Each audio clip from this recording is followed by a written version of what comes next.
Saludos, estimados estudiantes. En el día de hoy damos continuación a nuestros temas del laboratorio de neumopatología y estaremos hablando sobre pruebas de laboratorio en neumología. Como es bien sabido por todos ustedes, cada especialidad tiene sus pruebas que son como base o básica, que se indican casi siempre o regularmente. Y neumología no es la excepción. Esto no quiere decir que sean pruebas que sean, pudiéramos decir, patognomónicas o pudiéramos decir propias de una especialidad, puesto que diferentes especialistas las pueden utilizar o las pueden prescribir en diferentes momentos o circunstancias. Pero si bien es cierto que son pruebas que se utilizan con bastante frecuencia en esta especialidad. Entonces, las pruebas de laboratorio que más se utilizan en neumología son la baciloscopía.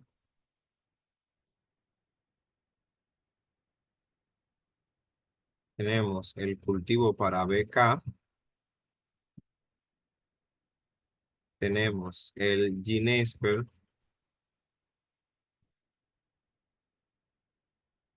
tenemos el Quantiferón, tenemos el dímero D y la procalcitonina. Hay muchas otras pruebas más, pero básicamente estas son las primeras o las más rutinarias. Bueno, también tenemos los valores de IgE en sangre. Bien, entonces, como pueden observar, las primeras pruebas son todas para tuberculosis. La tuberculosis es una de las enfermedades más viejas de la historia de la medicina y sigue siendo una enfermedad muy prevalente en nuestro medio.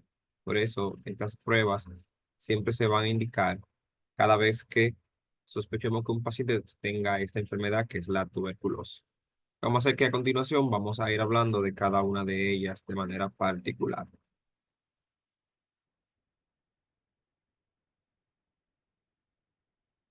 Vamos a hablar sobre baciloscopía.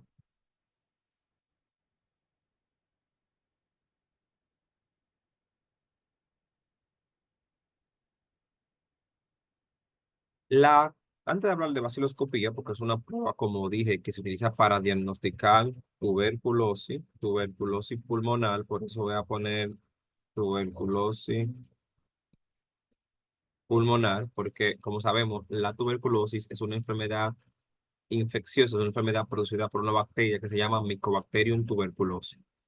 Hay otro Mycobacterium, que es el Mycobacterium bovis, que también produce esta enfermedad, pero la produce en menor proporción. Se asocia más a ganado, por eso se llama Mycobacterium bovis. Pero también se han reportado casos de seres humanos con con tuberculosis secundario a este agente.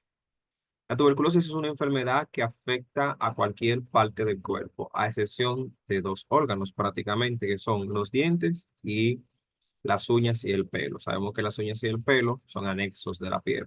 Entonces, fuera de ahí podemos tener tuberculosis en cualquier parte del cuerpo. Dígase que podemos tener tuberculosis en el cerebro, que sería una tuberculosis meningea. Podemos tener tuberculosis en el abdomen, que sería una tuberculosis mesentérica.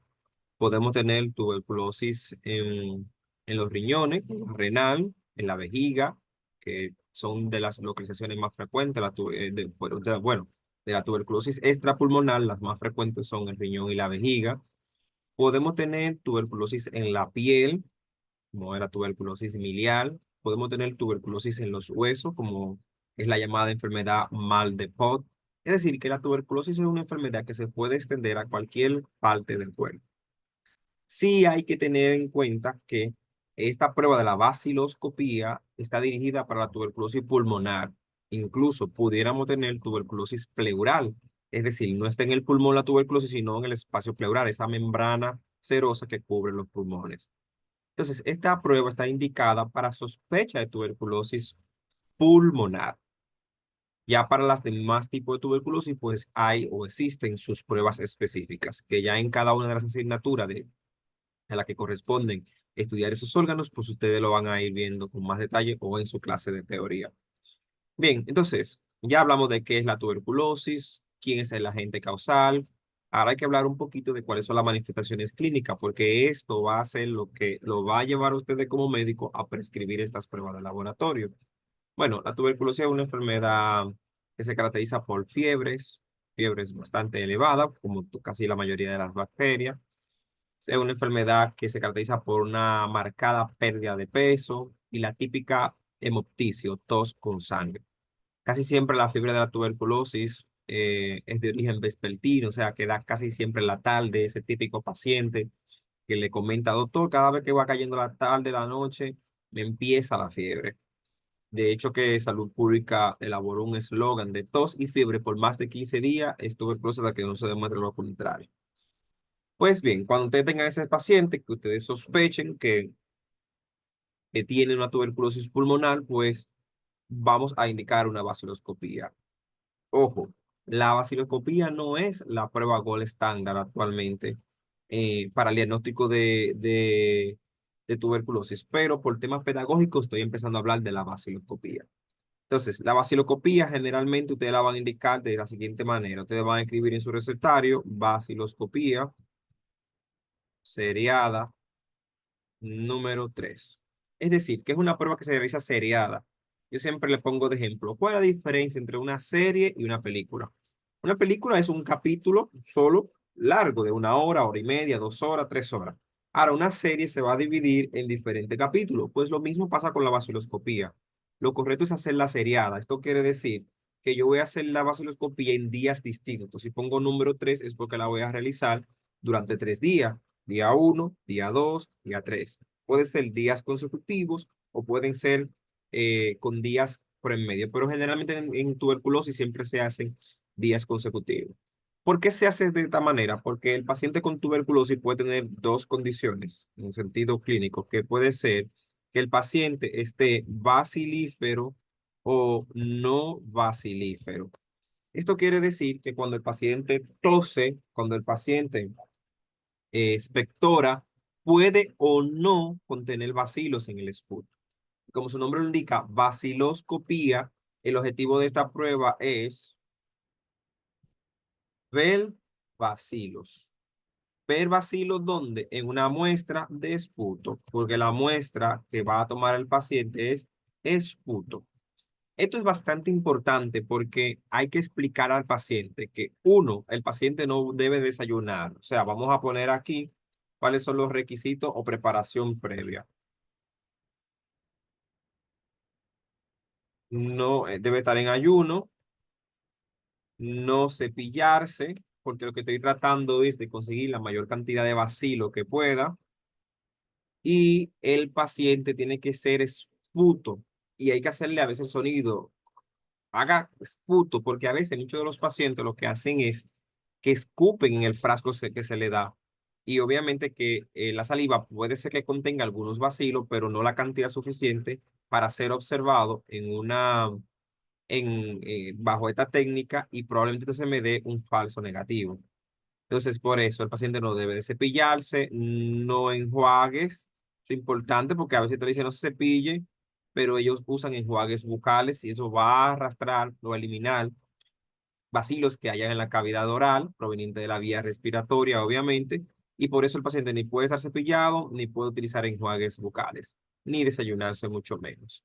Es decir, que casi siempre, entonces, por esa razón, la vaciloscopía debe de realizarse en las primeras horas de la mañana.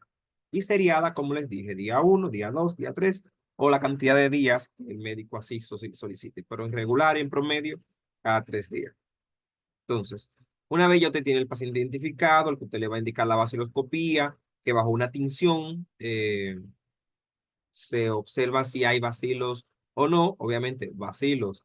eh, Ácido alcohol resistente, que son las características que tiene esta bacteria o Mycobacterium tuberculosis, que son bacilos ácido alcohol resistente. Son VAR, como se le abrevia mucho, VAR, bacilo ácido alcohol resistente. Entonces, vaciloscopía seriada 3. Entonces, una vez ustedes tengan su resultado de vaciloscopía, se lo van a reportar mayoritariamente de esta manera. El día 1, el día 2 y el día 3, y le van a decir cómo estuvo la prueba el día 1. Si estuvo positiva, puede ser que el día 2 esté negativa y que el día 3 también puede estar negativa. Lo que sí es importante para fines de ustedes, ya cuando ustedes estén a otro nivel de la carrera, van a entender otra interpretación que tiene esta prueba, pero para fines de ustedes, con un día que tenga el paciente la prueba positiva, pues tiene la enfermedad. Obviamente, vamos a poner otro ejemplo, día 1, día 2, día 3. Imaginémonos este caso. Positivo, positivo, positivo. Evidentemente que tanto en cuanto a la clínica, el pronóstico, el paciente número 1, que es este, paciente número 1, y el paciente número 2, obviamente que no tienen las mismas condiciones clínicas. No es lo mismo que un paciente todos los días a la prueba te dé positivo, a que un paciente solamente en un solo día te dé positivo, o que solamente te dé positivo en 2 de los 3 días. Como les dije, la medicina se enseña por niveles y por pasos. Cuando ustedes estén en otro nivel, como el internado o ya una especialidad médica, pues van a tener en cuenta otros detalles con respecto a la interpretación, pero para fines de esta práctica, con un solo día que el paciente tenga una cruz, o sea, positividad, pues entonces ya el paciente tiene el diagnóstico de la enfermedad, entre comillas. Porque le decía que la vaciloscopía no es la prueba gold estándar, no es la prueba que es más fidedigna, puesto que su sensibilidad y su especificidad no son las más elevadas. Obviamente porque estoy diciendo que ella lo que hace es ver bacilos ácido alcohol resistente, pero el Mycobacterium tuberculosis no es el único VAR. Hay muchos otros VAR. Entonces, por ende, la sensibilidad y la especificidad, es decir, la capacidad que tiene la prueba de detectar a los individuos que realmente tienen la enfermedad y de indicar o de identificar a los individuos que realmente están sanos, pues no son las más elevadas. Pero es la prueba más asequible, es la que más se utiliza, se sigue utilizando y es la prueba que ustedes deben de dominar. Vaciloscopía. Creo que en sentido general, esto es como que lo más básico que puedo explicarle de vaciloscopía. Tienen que ampliar más los conocimientos sobre la prueba, leer más documentos.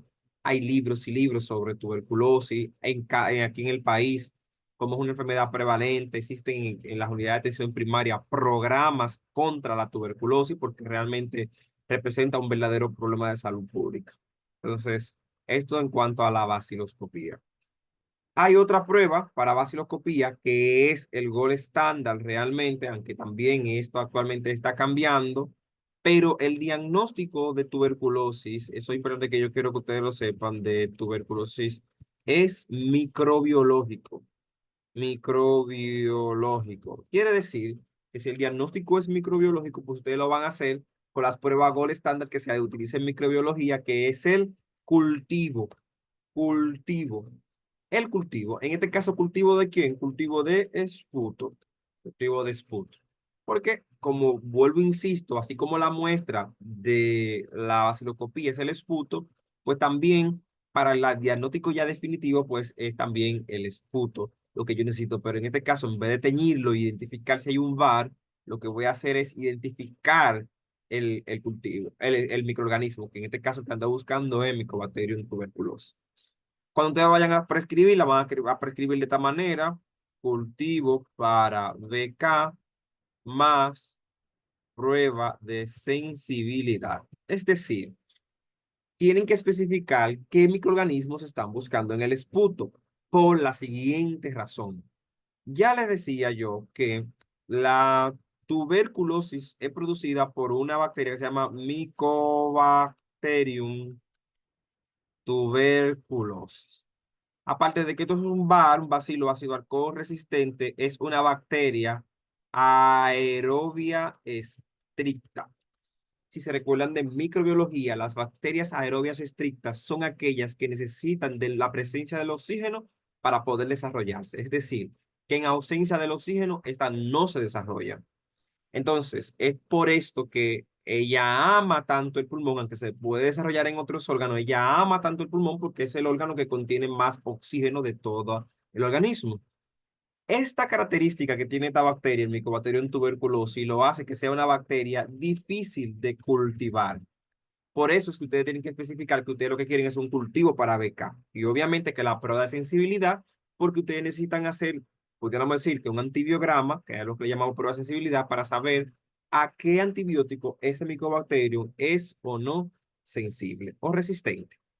Entonces, eh, al ser una materia difícil de cultivar, hay que utilizar un medio de cultivo específico, medio de cultivo específico. Por eso que en la prueba debo de indicar cultivo para BK, porque si solamente pongo cultivo de esputo, me lo van a cultivar con un medio de cultivo tradicional que probablemente no me le aporte la cantidad de oxígeno que necesite para que se desarrolle el micobacterio en tuberculosis. Es decir, que yo necesito un medio de cultivo que me aporte una cantidad de oxígeno suficiente para que esa bacteria pueda crecer. Entonces, por eso hay que especificar que es un cultivo para beca.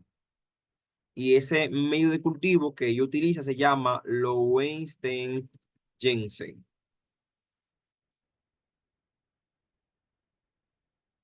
El medio de cultivo de Lowenstein, sí, ahí está. Lo Weinstein Jensen es el medio de cultivo que es el más idóneo para este tipo de bacteria, puesto que le va a aportar la cantidad de, de, de, me falta una S, que es aquí que va la S. Bueno, si la puse donde no era aquí. Lo Weinstein, aquí está bien. Ahí sí. El medio de cultivo de los Weinstein Jensen, que la I no va aquí. Exacto, ahí sí, los Weinstein Jensen, ahí sí. Este es un medio de cultivo que me va a aportar las características necesarias para que la bacteria pueda subsistir o pueda crecer. Entonces, pues yo voy a decir era gold estándar para la identificación de la enfermedad. Puesto que si tú identificaste que tú tienes esa bacteria, pues tiene la enfermedad. O sea, una sensibilidad por encima de los 98% y una especificidad pues, del 100%, pudiéramos decir. Ahora, preguntarán ustedes, ¿por qué si este es el gol estándar, si tiene mayor sensibilidad y especificidad que la baciloscopía, por qué se hace o se sigue utilizando más la baciloscopía?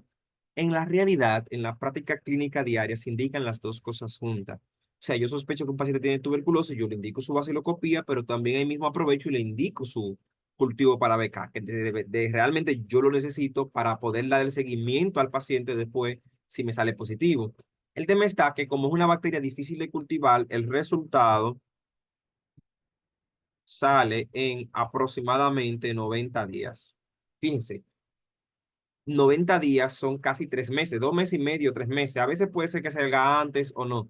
Puede ser que salga un preliminar antes, pero al ser una bacteria tan difícil de cultivar, el medio de cultivo tarda mucho en identificar la bacteria. Entonces, es por esto que yo no puedo esperar 3 meses para diagnosticar a un paciente con tuberculosis, porque según los textos, por cada paciente tuberculoso no tratado se infectan aproximadamente 20 personas.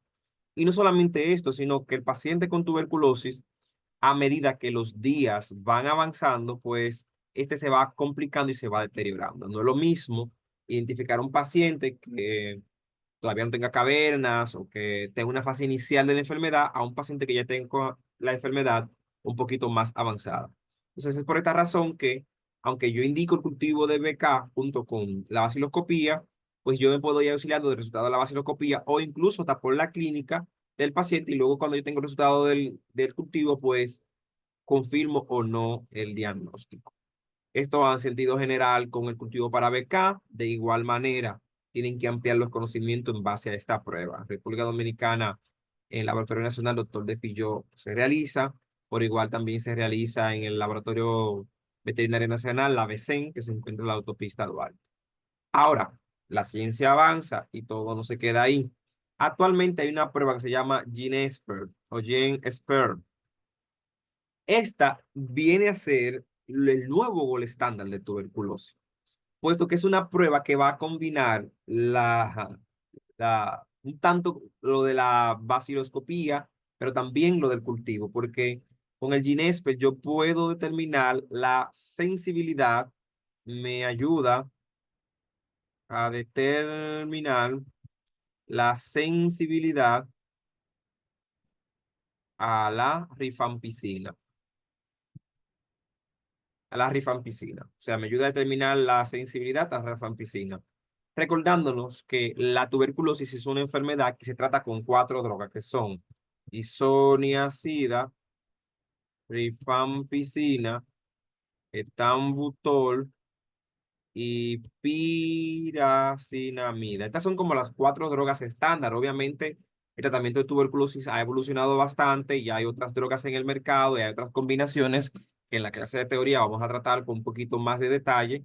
También ahí vamos a especificar que el tratamiento de tuberculosis se hace por fases, se hace una primera fase de 2 meses, luego otra fase de 4 meses. Eso va, tiene un sinnúmero de aristas bastante importante, pero ahora para lo que yo necesito es que ustedes sepan que casi siempre estas son las cuatro drogas que se utilizan. Entonces, como yo le decía en el slide anterior, con el cultivo yo puedo ver a qué es sensible o a qué es resistente, cosa que yo no puedo ver con la vaciloscopía, pero con el Ginesper, que es una prueba que sale al instante, una prueba que sale en hora, en una hora, media hora. Obviamente los laboratorios casi siempre lo entregan al otro día, pero sale de una vez. Yo puedo saber si ese Mycobacterium que tiene ese paciente es sensible o resistente a la rifampicina. No tengo las cuatro drogas o las demás drogas que me va a dar el cultivo, pero por lo menos tengo una de las principales drogas que se utiliza para la micobacteria, que el Ginesper me lo puede decir. De ahí que entonces ustedes con el Ginesper van a tener cuatro resultados. Resultados. Ustedes pueden tener un paciente que esté positivo, resistente a rifampicina, que esté positivo, sensible a rifampicina, que esté negativo o que esté indeterminado. Si está indeterminado, eso quiere decir que tal vez la muestra fue insuficiente o que ahí hubo un tema con la muestra. Entonces hay que volver a tomar la muestra al paciente. Determinado es que ni una cosa ni la otra. Hay que volverle a tomar la muestra al paciente. Si está negativo es que no tiene la enfermedad o no tiene el Mycobacterium. Eso es lo bueno del Ginesper, que la sensibilidad es por encima del 95% y la especificidad también.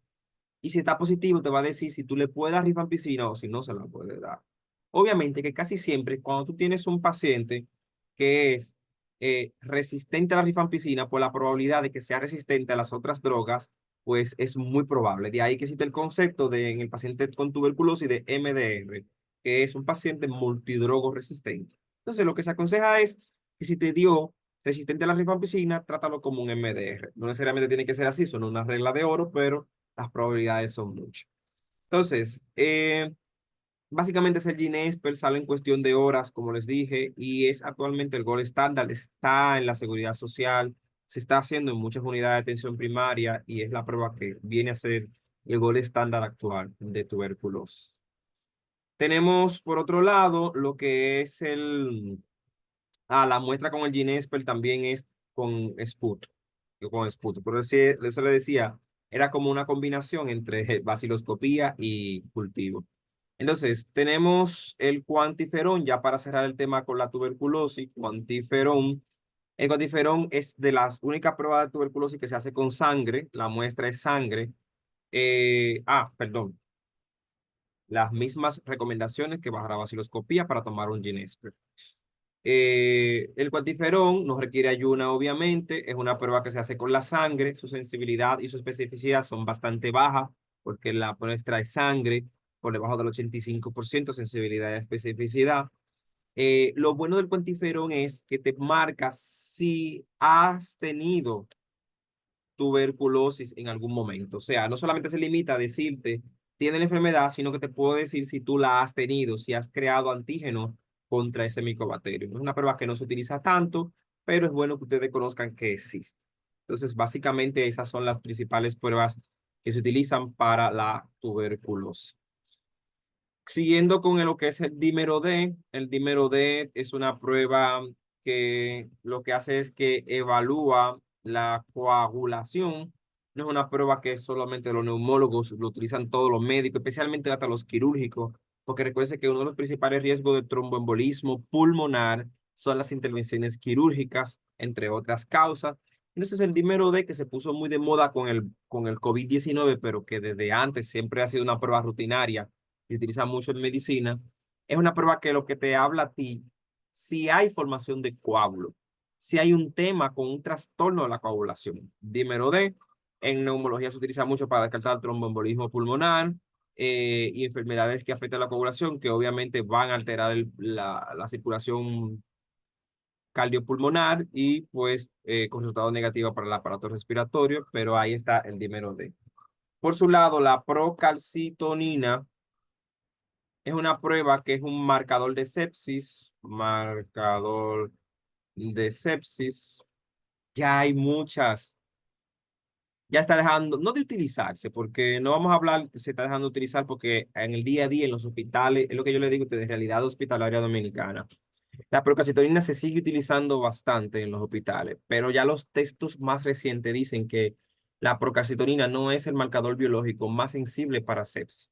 Sí es un marcador que te va a decir a ti cómo va evolucionando el paciente, pero no así como un marcador gold estándar para diagnosticar la sepsis. O sea, que tú no puedes depender de si tiene una procalcitonina elevada o no para diagnosticar una sepsis. Hay muchos criterios de sepsis que ustedes pueden utilizar, que lo van a aprender en las asignaturas correspondientes, pero eh, ya procalcitonina no es como cuando empezó, cuando salió la prueba, que sí, la procalcitonina era el gol estándar para sepsis, ya no. Y así se dice que es una prueba que tú la utilizas para ver la evolución clínica del paciente, más no así como para el diagnóstico. Saber que la procalcitonina es una hormona bueno, la procalcitonina no, la calcitonina es una hormona que se produce a nivel de la glándula tiroides. Recordad que la tiroides no solamente produce T3 y T4, sino que sus células C o células parafoliculares producen calcitonina. Entonces, ¿por qué yo no mido calcitonina? Lo que mido es el precursor, que es la procalcitonina. Pues por la sencilla razón de que la vida media de la calcitonina es muy corta, es de menos de un minuto. Entonces, por eso yo mido el precursor, porque se supone que si el precursor está elevado por producto final, pues también va a estar elevado. No solamente la calcitonina se va a elevar en cuestiones de sepsis, porque las células C o células parafoliculares también son susceptibles de ciertos cánceres y la calcitonina puede elevarse en ciertos tumores del tiroides, especialmente el tumor folicular del tiroides. Perdón, el tumor medular del tiroides, el carcinoma medular del tiroides, tumor no, carcinoma medular del tiroides es uno de los que más puede elevarte la procalcitonina, porque obviamente va a elevar la calcitonina y para que la calcitonina esté elevada tiene que estar elevada la procalcitonina.